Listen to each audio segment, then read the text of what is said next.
ஏங்க அங்க பாருங்களேன், ரெண்டு குருவி எவ்வளவு அழகா இருக்குல்ல. ஏங்க உங்ககிட்ட தான் சொல்றேன், அங்க பாருங்க. ஒன்று சொல்லுவேம்மா, கோவப்படக்கூடாது, எப்பவுமே சொல்கிறது தான்.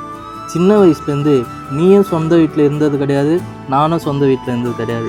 உன்னை கல்யாணம் பண்ணுறதுக்கு முன்னாடியே ஒரு சொந்த வீடை கட்டி அதில் உன்னை உட்கார வைக்கலான்னு நினச்சேன். எங்கே சொந்த வீடுன்றது நமக்குனா கனவாகவே போயிடும் போல்.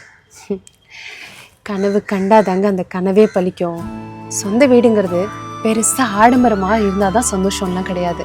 ஒரு சின்ன குடிசை வீட்டுல உங்க கூட வாழ்ந்தாலே பெரிய சந்தோஷம்தான். நீங்க வேணா பாருங்க, கூடிய சீக்கிரம் ஒரு வீடு கட்டி அந்த வீட்டுக்குள்ள என்ன மகாராணி மாதிரி கூட்டு போவீங்க. நம்புங்க. ஜோடி நிலவே பாதி உயிரே சோகம்